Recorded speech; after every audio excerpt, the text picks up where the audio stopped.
BSF requirement 2024 दशम पास आशायींक ପାଇଁ ସୁଯୋଗ ଦରମା 1 ଲକ୍ଷ।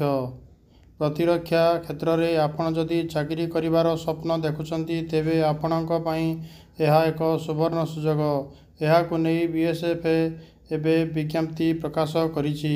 ଉଭୟ ପୁରୁଷ ଓ ମହିଳା ଆଶାୟୀ ଏହି ନିଯୁକ୍ତି ପାଇଁ ଆବେଦନ କରିପାରିବେ। ଆବେଦନ କରିବାକୁ ଇଚ୍ଛୁକ ପ୍ରାର୍ଥୀମାନେ BSFର ଅଫିସିଆଲ ୱେବସାଇଟ୍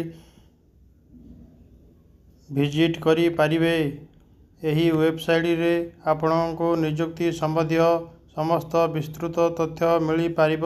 ୱେବସାଇଟ୍ ଭିଜିଟ୍ କରିବା ପରେ କରେଣ୍ଟ ରିକ୍ୱାରମେଣ୍ଟ ଓପନିଂ ଲିଙ୍କ ଉପରେ କ୍ଲିକ୍ କରନ୍ତୁ।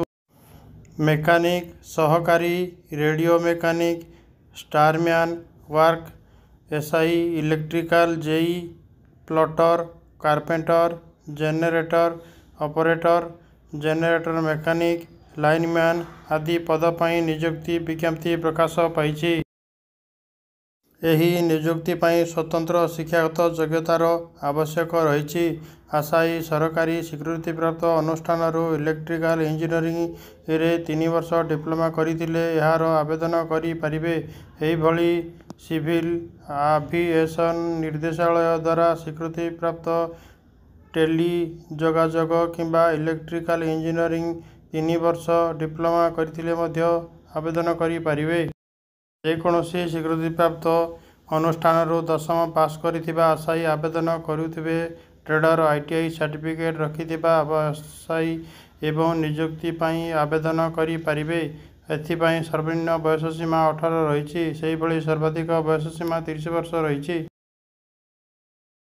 ଏହି ନିଯୁକ୍ତି ପାଇଁ ସର୍ବନିମ୍ନ ଦରମା 21,700 ଟଙ୍କା ଥିବାବେଳେ ସର୍ବାଧିକ ଦରମା 1,12,400 ଟଙ୍କା ରହିଛି।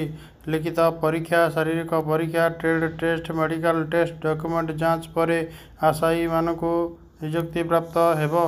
ଗତ ମାର୍ଚ୍ଚ 1 ତାରିଖରୁ ଏହି ନିଯୁକ୍ତି ପାଇଁ ଆବେଦନ ଆରମ୍ଭ ହୋଇସାରିଛି।